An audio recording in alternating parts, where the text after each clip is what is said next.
Assalamualaikum Ustaz, apa cara agar seorang anak bisa mentaati nasihat orang tuanya dan tidak membandel ketika dinasehati? Baik, yang tanya ini kan berarti orang tua ya. Anak Anda umur berapa? Yang seperti ini umur berapa?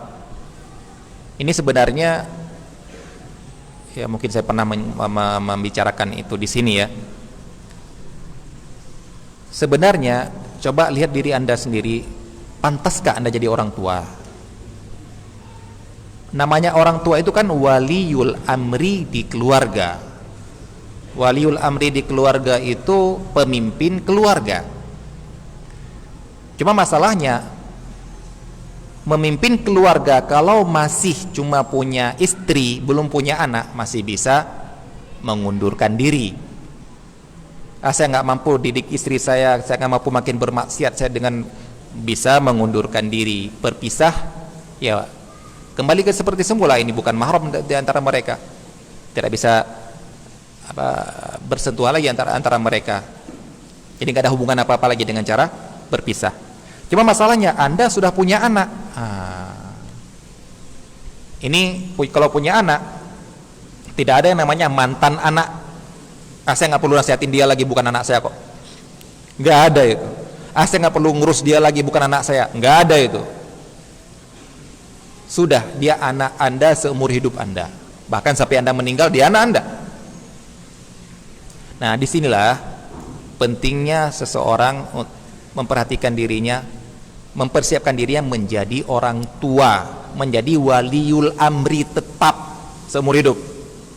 Tapi yang nggak bisa dimakzulkan, nggak bisa diturunkan, nggak bisa mengundurkan diri. Nah, lihat Anda mampu nggak? Nah, masalahnya adalah kita menjadi waliul amri di keluarga nggak pernah belajar sebelumnya. Jadi ya nikah, punya anak, sudah selesai.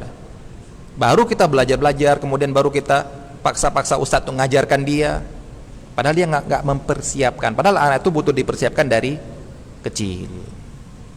Jadi kalau sudah membandel, tapi baru sekarang ditanya, itu sebenarnya sulit. Walaupun masih bisa. Karena ya saya nggak, kalau dalam mendidik anak itu kan pengalaman ya.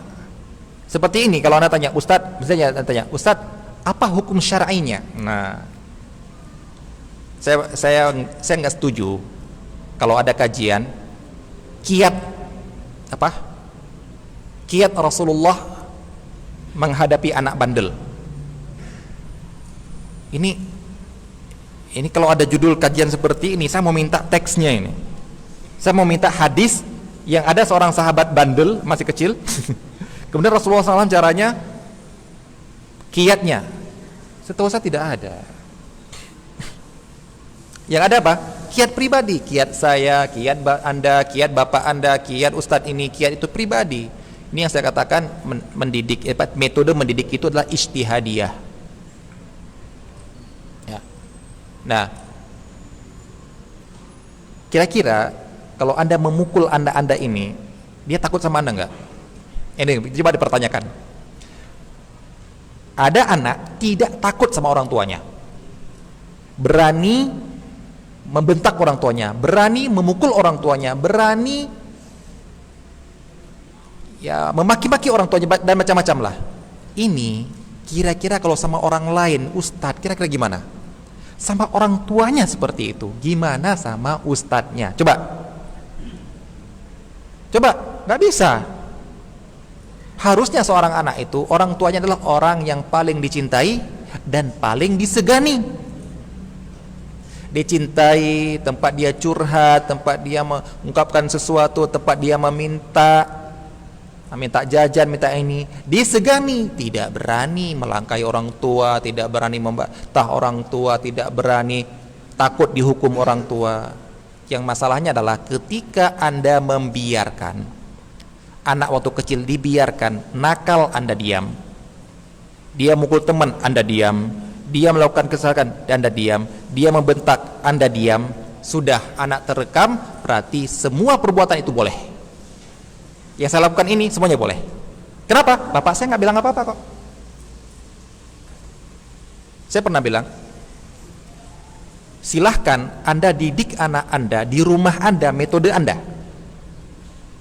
Tapi kalau di luar rumah, jangan salahkan saya ketika metode mendidik anak Anda. Apa maksudnya? Kita tinggal di komplek.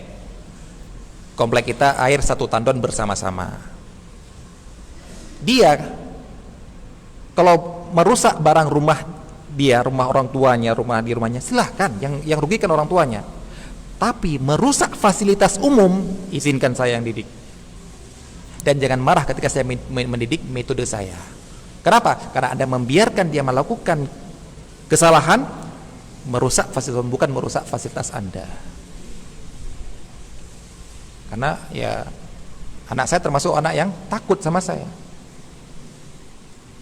Senang, suka, dan juga takut. Sehingga kalau saya bilang ini nggak boleh, itu nggak boleh, dilarang ini, dilarang itu, mereka diam.